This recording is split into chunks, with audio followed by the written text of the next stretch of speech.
मैं स्पष्ट कर देना चाहता हूं कि नए कानूनों के तहत, बीएनएस के तहत रिमांड का समय 15 दिन का ही है। मैं आप लोगों के सामने डिटेल में बताना चाहता हूं, आरोपी को आज पुलिस ने कस्टडी में लिया, कोर्ट ने रिमांड दे दी और आरोपी अस्पताल में भर्ती हो जाता है और 15 दिन तक अस्पताल में रहेगा, तो क्या इसकी पूछताछ ही नहीं होगी? पूछताछ करनी चाहिए या नहीं करनी चाहिए? इसलिए हमने प्रावधान किया है कि 15 दिन की अपर लिमिट के अंदर, 60 दिन की अपर लिमिट के अंदर पुलिस इसका रिमांड ले सकती है, वरना उसको तो जुडिशियल कस्टडी में जेल में पहले भी रहना था और बाद में भी रहना है। एक दूसरा आरोपी पकड़ा जाता है, पुलिस को दोनों को इकट्ठा करके पूछताछ करनी है, तो कैसे करेगी? तो 15 दिन की लिमिट को हमने नहीं बढ़ाया है, रिमांड 15 दिन की ही होगी। 60 दिन के भीतर 1 या 2 टुकड़ों में आप 15 दिन की रिमांड दे सकते हैं। भ्रांति फैलाई जा रही है कि रिमांड का पीरियड बढ़ाया गया है। कृपया मैं आप सबसे निवेदन करता हूं कि इसको आप क्लैरिफाई करिएगा, जिससे जनता में गलत बात न जाए। टोटल 15 दिन होगा, total 15 days within 60 day. Kapil Sibal भी उठाया जाएगा, वो जानबूझकर उठा रहे, मैं मानता हूं उन्होंने तो पढ़ा होगा कानून। सर, ये आज से ये कानून लागू हुआ, लेकिन सबसे पहला जो मामला FIR हुआ दिल्ली में देखे तो स्ट्रीट वेंडर के खिलाफ कर दिया है। ये झूठ है, क्या मसला? ये झूठ है। सबसे पहला मामला अब तक के रिकॉर्ड के हिसाब से ग्वालियर के पुलिस थाने में हुआ है और चोरी का है। किसी की मोटरसाइकिल चोरी कर ली गई 1,80,000 की वैल्यू की। इसका मामला 12:10 पर रजिस्टर हुआ है, पहला मामला नहीं है। और जो वेंडर के खिलाफ मामला रजिस्टर हुआ, इसका प्रावधान पहले भी था, ये नया प्रावधान नहीं है। पुलिस ने इसका रिव्यू का प्रोविजन का उपयोग कर वो मामले को खारिज कर दिया।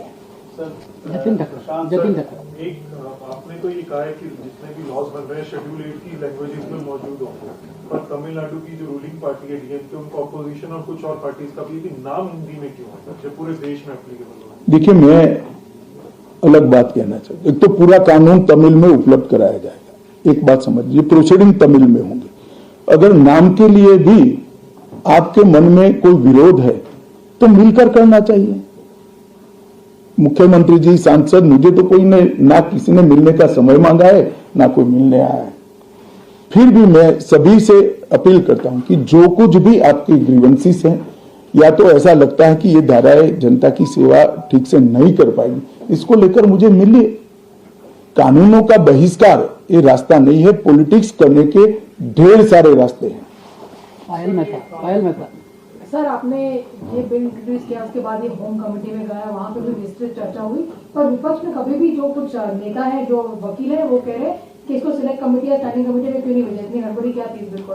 नहीं भेजा ही था, गृह विभाग की संसद की कमेटी में भेजा था, जिसमें श्री चिदम्बरम खुद थे और सबसे ज्यादा हिस्सा लेने वाले सदस्यों में चिदम्बरम साहब थे। और कांग्रेस पार्टी ने पहले चिदम्बरम जी नहीं थे तो उसको रखा स्पेशली। स्पीकर ने अनुमति भी दी कि ठीक है भाई, इनका अनुभव है, लॉयर है, तो असिस्ट करेंगे कमेटी को। स्टैंडिंग कमेटी में नहीं भेजा, सिलेक्ट कमेटी। क्या फर्क पड़ता है? स्टैंडिंग कमेटी, इसमें भी प्रो रेटा मेंबर है, सभी दलों के सदस्य थे।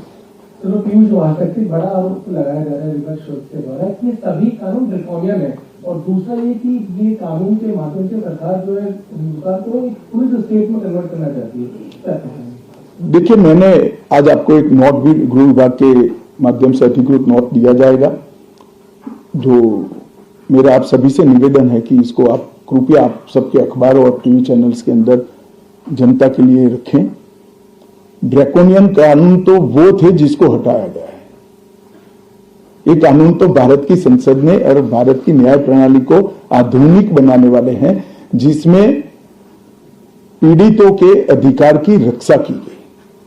आप मुझे बताइए, पहले दिनों तक कस्टडी में रखने के बाद कोई परिजनों को जवाब नहीं देता था, हेबियस करके सुप्रीम कोर्ट या हाई कोर्ट में आते थे। हमने प्रावधान करा कि ऊपर एक रजिस्टर रखना पड़ेगा कि मेरी कस्टडी में फला फला व्यक्ति है, इससे पुलिस विभाग बढ़ेगा या कम होगा।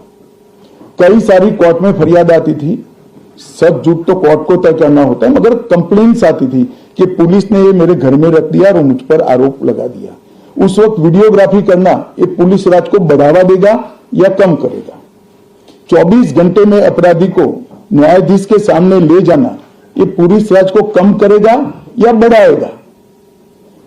गिने चुने पुराने दकियानुसी कुछ शब्द और कुछ वाक्य कानून को पढ़े बगैर जनता में डालकर गलत फहमी करने का प्रयास करें। मेरी सभी से विनती है, कृपया ऐसा मत करिए।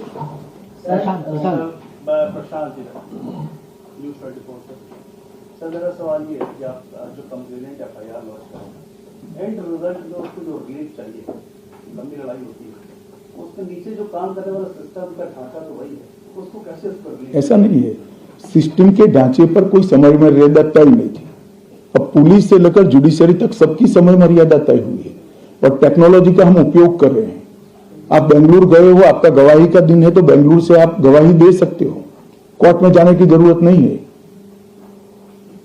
मगर ये पूरी प्रक्रिया को अप्लाई होते होते, टेक्नोलॉजिकल अपग्रेडेशन और सारे होते होते 3 या 4 साल लगेंगे।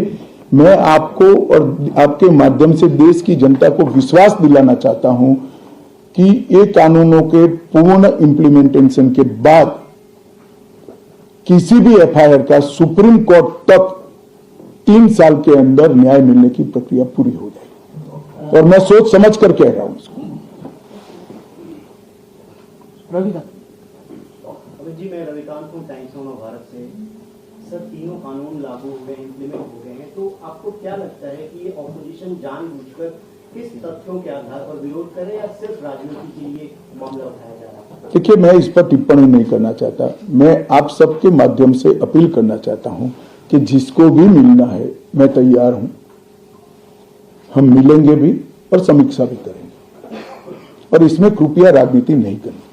हमें जी एक जो कंसर्न आ रहा था विपक्ष की तरफ से वो ये था कि पेंडेंसी ऑफ केसेस और 2 पैरेलल क्रिमिनल जस्टिस सिस्टम होंगे, क्योंकि जो पुराने वाले केसेस रजिस्टर हुए हैं वो पुराने केसेस की तरह चलेंगे और जो नए वाले हैं वो नए की तरह। देखिए, जहां तक पेंडेंसी ऑफ केसेस का सवाल है, इस देश में सबसे ज्यादा शासन करने वाली पार्टी कांग्रेस है,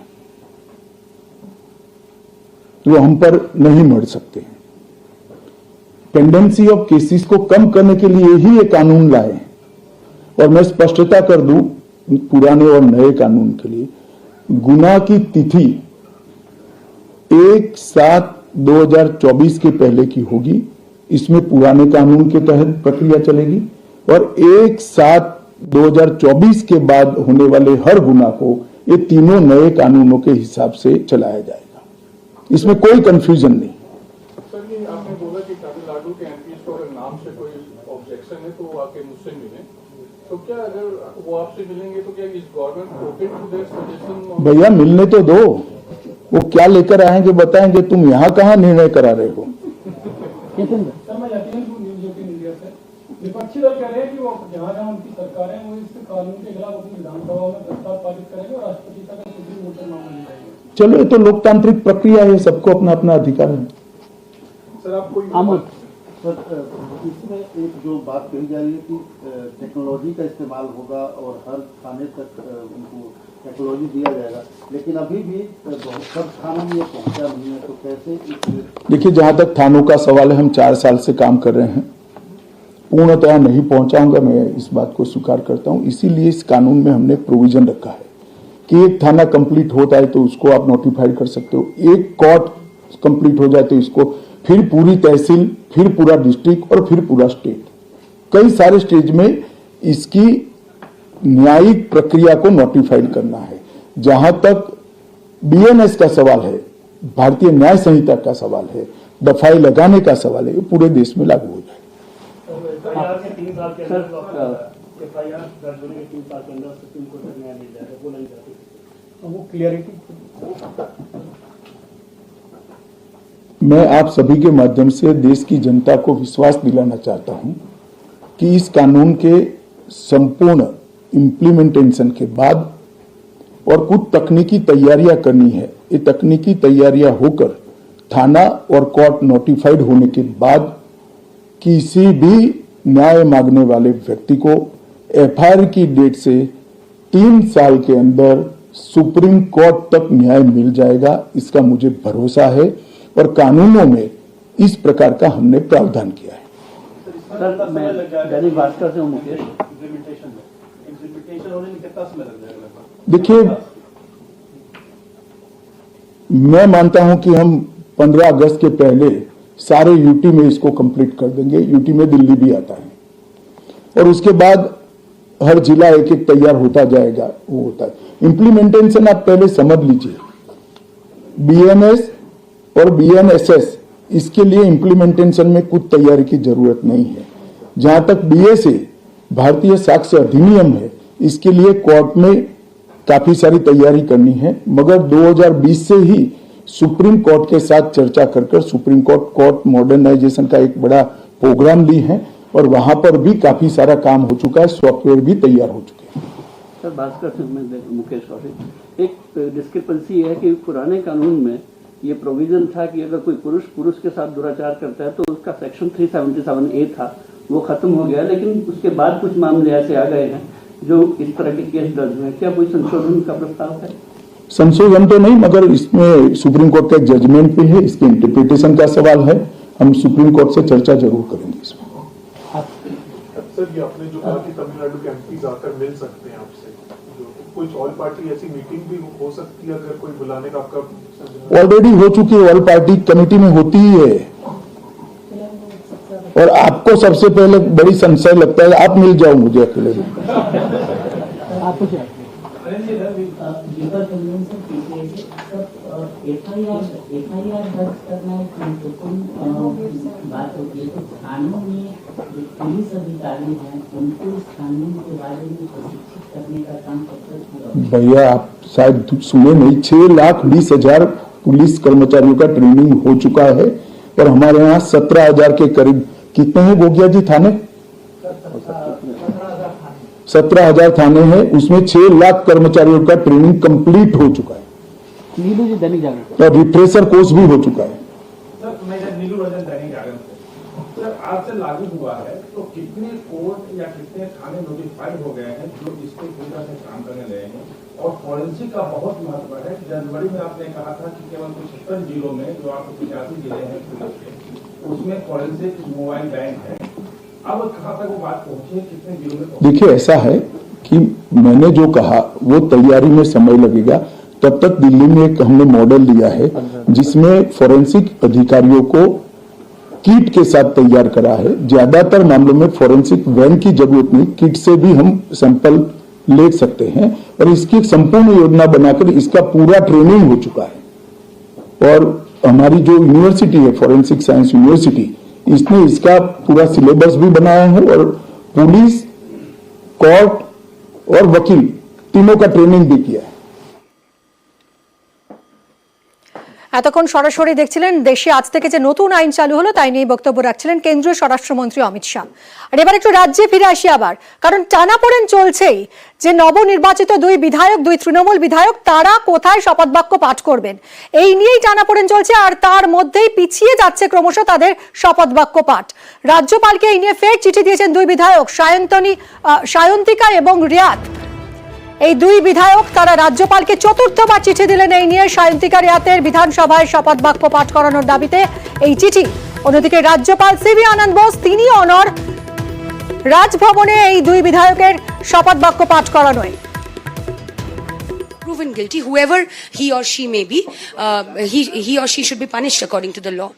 मेरा यहाँ पे कोई कुछ कहना नहीं है।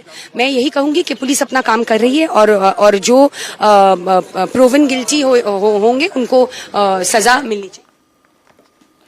আবির আমাদের প্রতিনিধির সঙ্গে কথা বলবো। আবির, এই টানাপোড়েনের জেরে তো ফল ভুগতে হচ্ছে বড়নগর এবং ভগবানগোলার মানুষকেই, যারা নির্বাচিত করেছেন এই 2 জনপ্রতিনিধিকে। এই সব এলাকার কাজ তো থমকে যাচ্ছে। প্রথমত তার কারণ হচ্ছে যারা জনপ্রতিনিধি হিসাবে, বিধায়ক হিসাবে নির্বাচিত হন তাদেরকে একটা বড় অংশের কাজ করতে এবং বহু মানুষের বিভিন্ন ইস্যুতে শংসাপত্রের যে সই সেটা করানোর জন্যই 2 বিধায়কের উপর নির্ভরশীল থাকতে হয়। এবং 2 বিধায়কই জানাচ্ছেন এই কাজের জন্য তারা বারবার ধরে তাদের কাছে বহু মানুষ আসছেন, যদিও তারা সেই কাজটি করতে পারছেন না। সেই অবস্থার মধ্যে আজকে ফের তারা রাজ্যপালকে চিঠি দিয়েছেন অধ্যক্ষ মারফত। এই নিয়ে চতুর্থবার এই চিঠি দেওয়া হলো এবং তাদের বক্তব্য হচ্ছে যে বিধানসভাতে এসে শপথ গ্রহণটা করানো হোক, রাজ্যপাল এই বিষয়ে চূড়ান্ত সিদ্ধান্ত জানান। এমনকি আজকে বিধানসভার অধ্যক্ষের তরফ থেকে বলা হচ্ছে যে প্রয়োজনে যদি রাজ্যপাল এখানে আসেন তাহলে তিনি তাকে বিধানসভার একেবারে গেট থেকে তাকে হাউস পর্যন্ত তিনি নিয়ে আসবেন। অর্থাৎ এই দিক থেকে দেখতে গেলে বিধানসভার তরফ থেকেও বারবার ধরে আবেদন রাজ্যপালের কাছে পাঠানো হচ্ছে। যদি রাজভবনের তরফ থেকে এখনো পর্যন্ত কোনো বার্তা নতুন করে আসেনি, বরঞ্চ গত কয়েকদিন ধরে যে ধরনের বক্তব্য রাজভবনের তরফ থেকে রাজ্যপালের তরফ থেকে দেওয়া হয়েছে তাতে এই শপথ জটিলতা আজকেও কোনো কাটার ইঙ্গিত পাওয়া যাচ্ছে না। ফলে একদিকে রাজনৈতিক এবং অন্যদিকে প্রশাসনিক দুই দিক থেকেই হচ্ছে এই দুই নির্বাচিত জনপ্রতিনিধি শপথ গ্রহণকে ঘিরে জটিলতা ক্রমশ বৃদ্ধি পাচ্ছে। ধন্যবাদ আবির।